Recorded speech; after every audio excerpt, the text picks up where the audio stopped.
Hola, ¿qué tal? Bienvenidos a una nueva emisión de América Ahora. Les saluda Xixin en Beijing. En el programa de hoy les ofreceremos la segunda entrega de nuestro reportaje sobre las Malvinas. Conversaremos con el ex titular de la Secretaría de Malvinas, Antártida y Atlántico Sur, Daniel Filmus, actual ministro de Ciencia, Tecnología e Innovación de Argentina, y con dos excombatientes que analizarán todos los detalles de la ocupación inglesa y el potencial que tienen las islas. Tras este reportaje, desglosaremos de la mano de varios especialistas las fortalezas de Argentina en el campo de las energías renovables, cruciales para hacer frente al cambio climático. No se pierdan ninguno de estos dos interesantes temas. Quédense con nosotros. Comienza América Ahora. Malvinas, un reclamo de casi 2 siglos.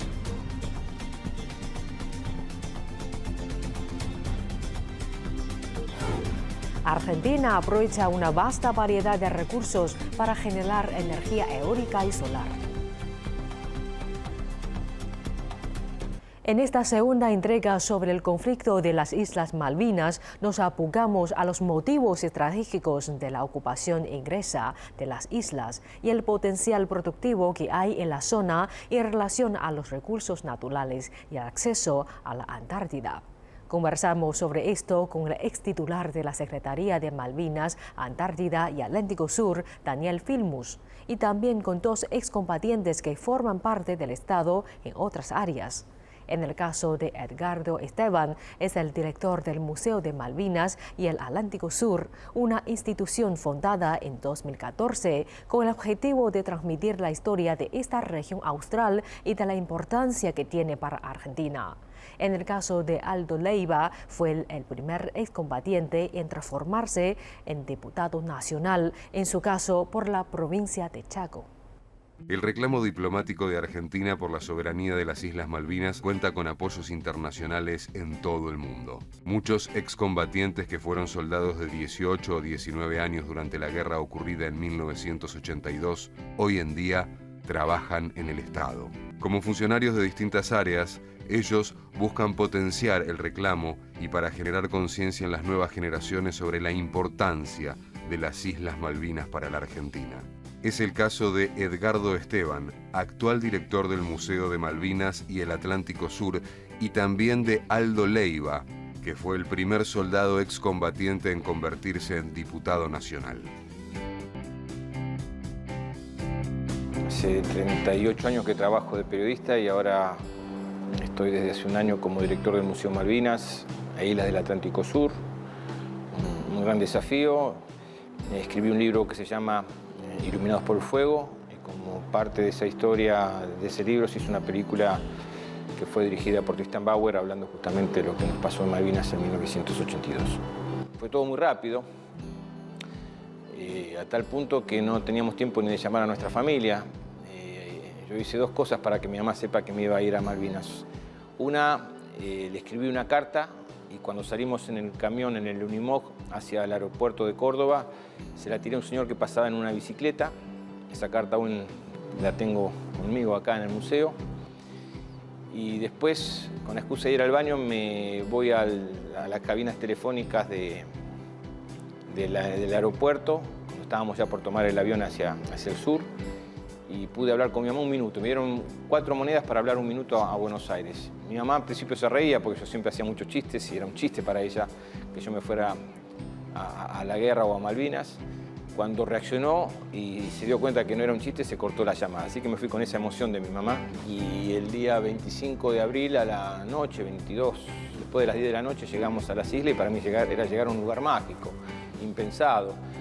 No sentía ni el frío, había una tenue llovizna, pero estábamos en las Islas Malvinas, era algo que uno no soñaba y estaba cumpliéndose esa posibilidad. Así que fue intensa la llegada. Obviamente con los transcurrir los días se fue complicando, y cuando aparecieron los bombardeos el 1 de mayo fue duro, porque ahí te dabas cuenta de la dimensión de lo que es una guerra. No es cuento y es difícil, y bueno, y a partir de ahí empezar a adaptarnos y a entender primero lo que era la guerra, después el tema del frío, del clima, de vivir como estuvimos viviendo, y bueno, todo lo que significó tratar de defender esa parte de nuestro territorio, ¿no? Cuando se desata el conflicto, la enorme mayoría de los que formábamos parte del regimiento nos pareció algo histórico y queríamos estar presentes. En lo particular lo hice con mucha convicción, desconociendo por ahí todas las consecuencias políticas que eso acarreaba. Era un joven de 19 años, como la gran mayoría, y cuando estábamos ya en Malvinas, en pleno conflicto, uno fue razonando respecto a diferentes cuestiones que, como siempre digo, la justicia y la historia lo ha juzgado. Lo que sí no deja de ser cierto que hubo una generación que derramó su sangre, que peleó, que lo hizo con convicción, que lo hizo por amor a la patria y que, bueno, lamentablemente esa herida que generó esa guerra sigue latente y que, bueno, sin duda hasta el día de hoy cuesta cicatrizar.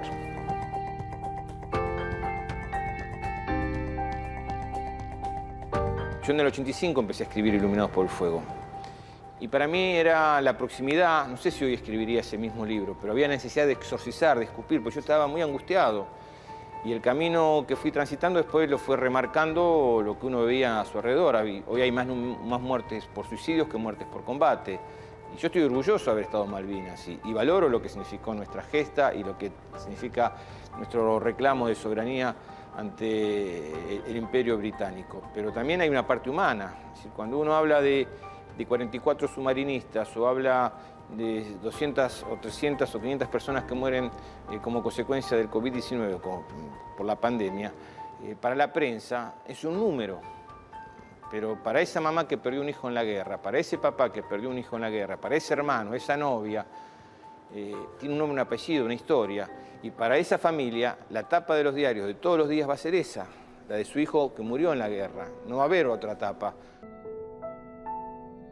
En el año 2010, Argentina comenzó un trabajo junto con la Cruz Roja muy importante, que es recoger el ADN de todos los familiares de aquellos caídos en las islas, porque un conjunto muy importante de ellos caídos no estaban identificados, habían sido sepultados sin identificación.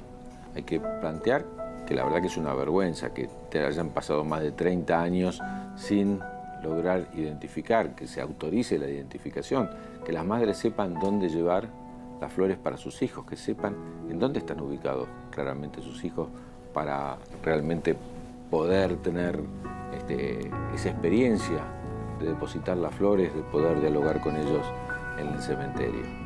La verdad que fue todo un periodo muy largo.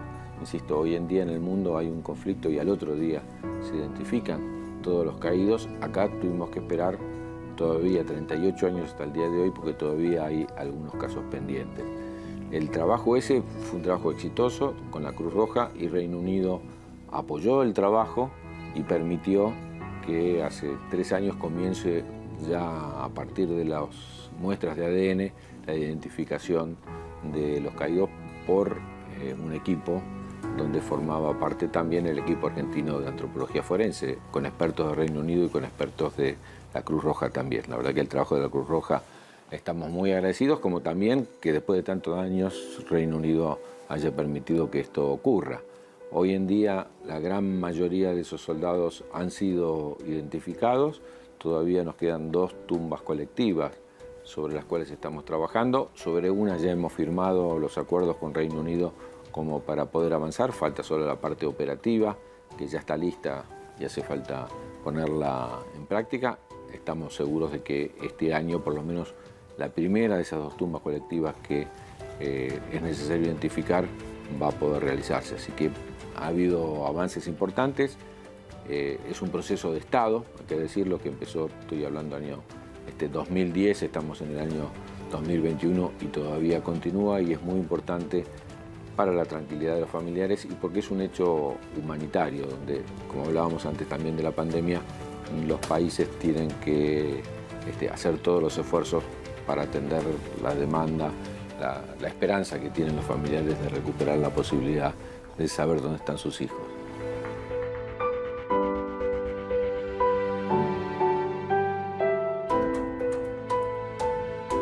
Me parecía importante poder transitar ese camino porque me sirvió a mí para exorcizar mis propios fantasmas, para poder recuperarme, como dicen en la psicología, la resiliencia, cómo a través del arte poder darle una oportunidad. Y hubo muchas voces que se sumaron a ese relato y a esa experiencia. Lo que pasa es que también abrí un lugar que algunos querían esconder, porque hablar del hambre, del frío, de la angustia, de la posguerra, del estrés postraumático, generó poder distraerse de lo que significó ese reclamo natural y lo que significa Malvinas ahora en vísperas de los 40 años del conflicto bélico. Pero para mí me pareció muy importante y a partir de ahí lo que para mí era el final de un camino fue como una semilla que empezó a germinar, floreció, se armó un gran debate, dio la posibilidad de la película y ya es como que empezaron a haber distintas miradas y distintos argumentos sobre lo que fue Malvinas. Muchos quisieron que yo me callara, pero para mí fue muy importante porque fue una gran cura del periodismo, una gran cura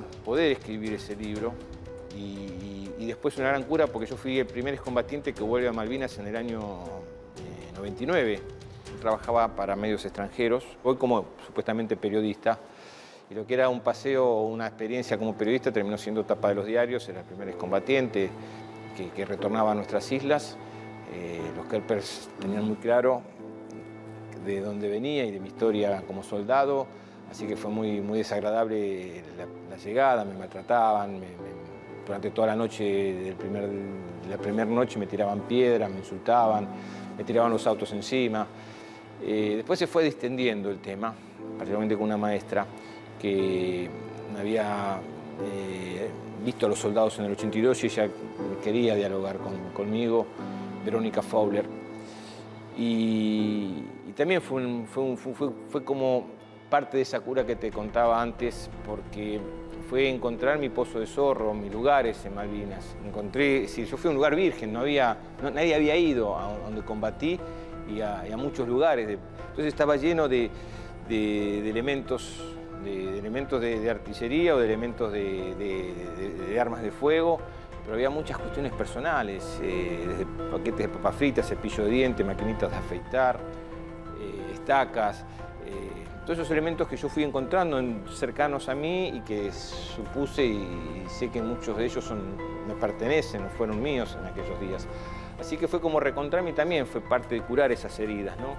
Como que pude desangrar porque me di cuenta que la guerra había quedado en el 82 y que había otro presente.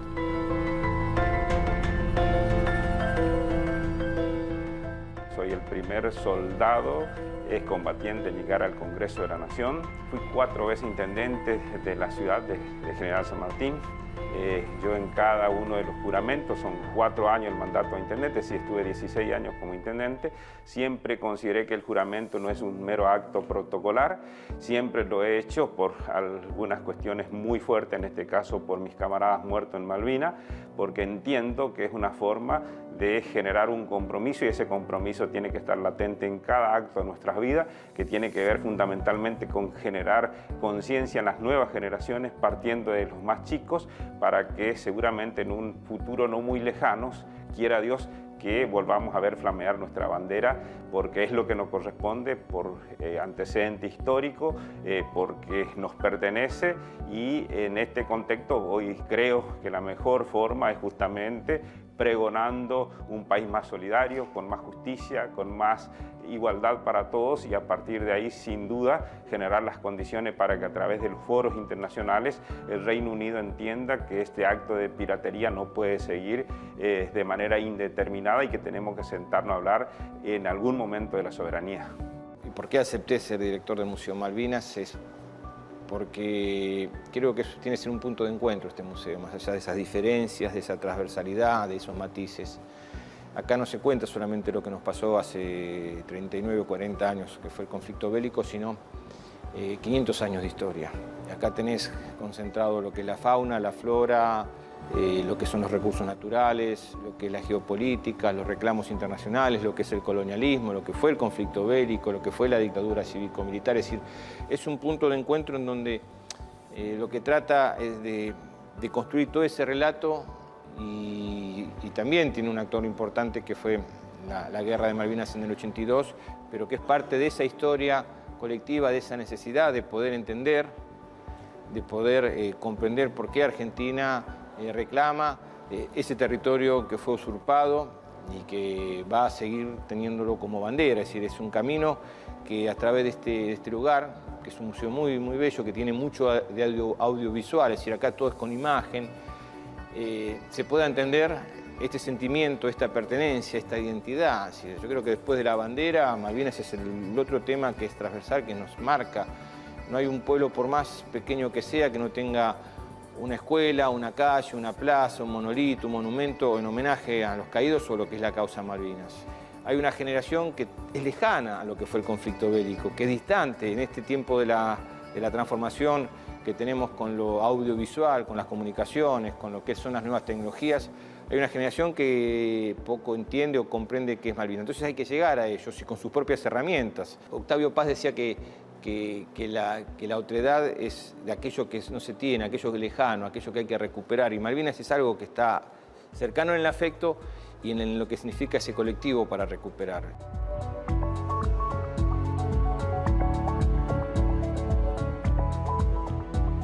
Bueno, Argentina en el reclamo por la soberanía tiene el apoyo de todos los organismos multilaterales donde somos parte y algunos donde no somos parte también. Por supuesto, Naciones Unidas todos los años vota el Comité de Descolonización una resolución avalando el llamado al diálogo.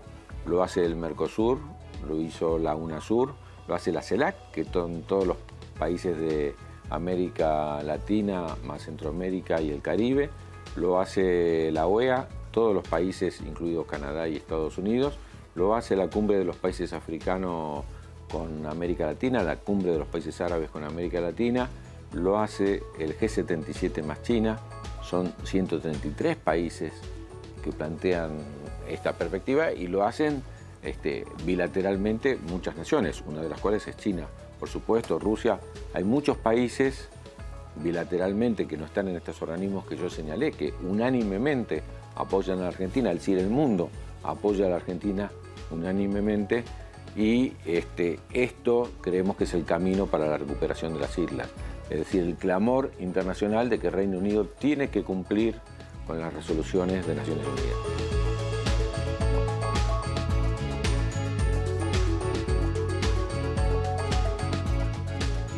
Es muy importante transmitir a las futuras generaciones que estamos reclamando algo que es nuestro, que nos pertenece, que es parte de nuestra geografía y que forma parte de nuestra historia. Pero a su vez también siempre he dado innumerables charlas respecto al tema Malvinas y siempre he sostenido que quienes tuvimos que la vida nos puso en esa situación, a partir de haber vivido la guerra tenemos que ser mensajeros de la paz.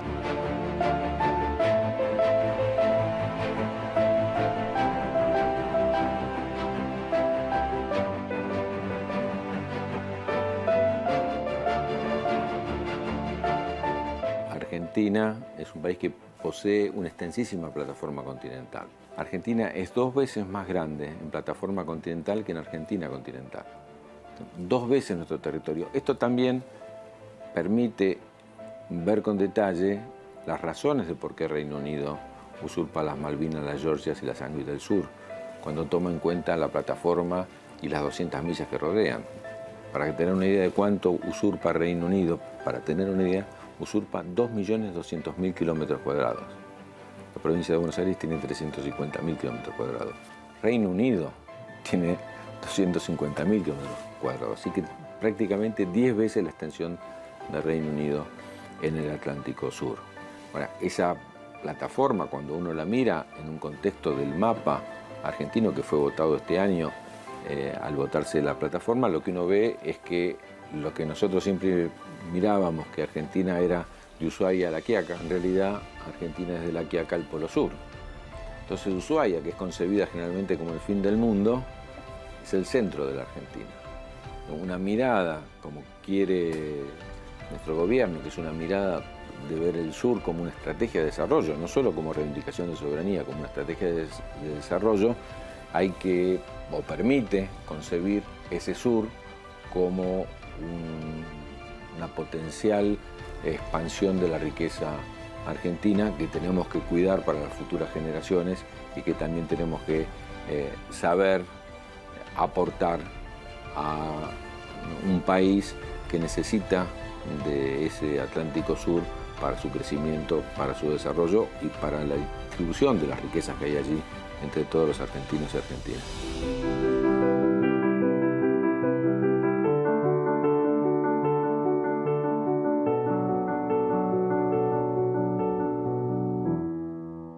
Las energías renovables son aquellas obtenidas a partir del aprovechamiento de recursos naturales disponibles como la radiación solar, el viento, las mareas, el calor de la corteza terrestre, los gases de descomposición de materia orgánica y los restos de material orgánico de otras actividades humanas que puedan utilizarse como combustible. Dada la calidad del clima argentino en los factores de intensidad lumínica y viento, cuenta con una importante calidad de recursos para alimentar a la generación de energía eólica y solar, además de otras alternativas dentro del marco de las energías renovables. Las energías renovables son aquellas obtenidas a partir del aprovechamiento de recursos naturales disponibles, como la radiación solar, el viento, las mareas, el calor de la corteza terrestre, los gases de descomposición de materia orgánica y los restos de material orgánico de otras actividades humanas que puedan utilizarse como combustible. Cabe destacar que el sector energía es el más importante en términos de generación de emisiones de gases de efecto invernadero, GEIS, conforme lo establecido en el Plan de Acción Nacional de Energía y Cambio Climático y en el marco de la contribución nacional presentada ante las Naciones Unidas.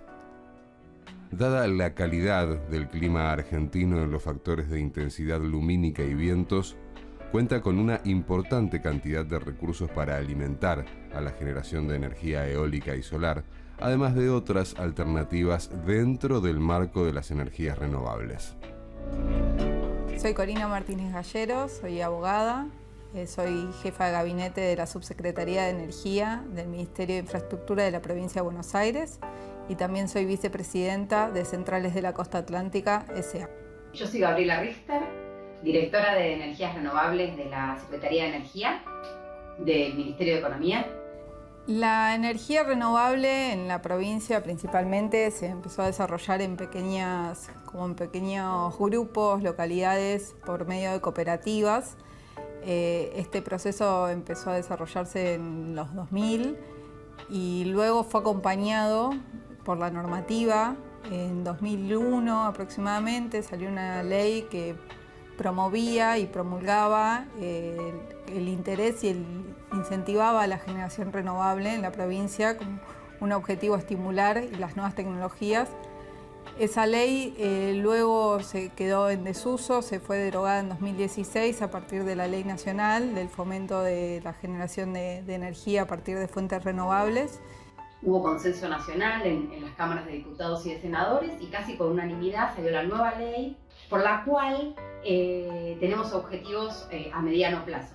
Entre ellos está llegar al año 2025 con el 20% del consumo de energía a través de fuentes renovables. La provincia de Buenos Aires representa el 30% de la capacidad de la potencia instalada en energías renovables a nivel país.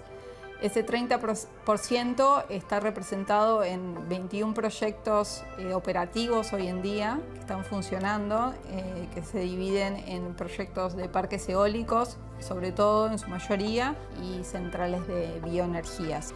Asimismo, también hoy en día hay 6 proyectos que están en etapa de construcción, proyectados para que durante este año, durante el 2021, empiecen a inyectar, hagan el ingreso al sistema. Y asimismo, en etapa de licitación ya adjudicada, 10 proyectos más, enmarcados en su mayoría en los Renovar, o sea, en las licitaciones que se hicieron dentro del Estado Nacional de Renovar, y muchos también aportan al MATER, que es el mercado término de energías renovables, que es donde los grandes usuarios consumidores compran su energía para cumplir con las metas de la ley nacional que le disponen que parte de su demanda tiene que provenir de energías renovables. ¿Cuáles son las fuentes renovables para Argentina y las que se marcan en la ley? La energía eólica, la solar fotovoltaica, las bioenergías, biomasa, biogás, los pequeños aprovechamientos hidroeléctricos. Desde la provincia, como una política pública, llevamos adelante el desarrollo de parques solares dentro del programa de generación distribuida solar, que está también financiado por el PROINGED. El PROINGED es el Programa de Incentivos a la Generación Distribuida. Es un programa que se financia con un porcentaje del agregado tarifario, o sea, lo pagan los mismos usuarios. Es un agregado tarifario que está destinado a obras de alta tensión y una parte de ese agregado se destina a este programa para poder financiar proyectos de parques solares.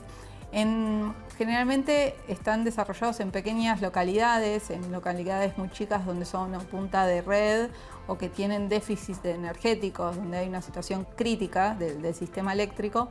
Entonces nosotros con esos parques solares, que son de dimensiones más chicas, lo que permitimos es mejorar esa red eléctrica, aumentar la capacidad eléctrica mismo para que crezca la demanda, disminuir las pérdidas que hay también por el transporte y distribución, porque son localidades que quedan como en la punta de la red, quedan alejados de los centros más grandes de consumo, se pierde energía en ese transporte. Entonces lo que se hace con estos parques, se mejora todo ese sistema.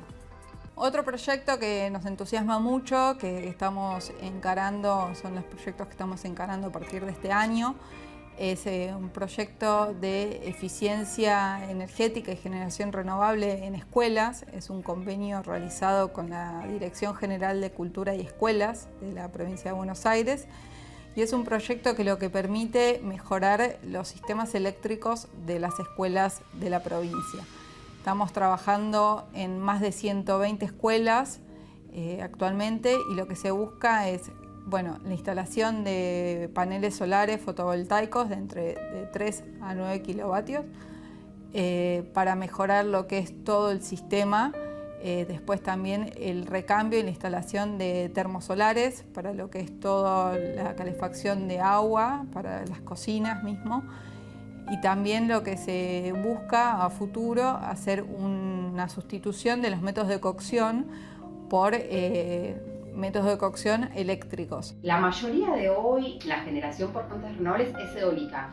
Está mucho en Chubut y en la Patagonia Argentina y en Buenos Aires. Tiene muy buenos vientos, a nivel mundial está entre los 3 mejores vientos del mundo, lo que es Buenos Aires y la Patagonia.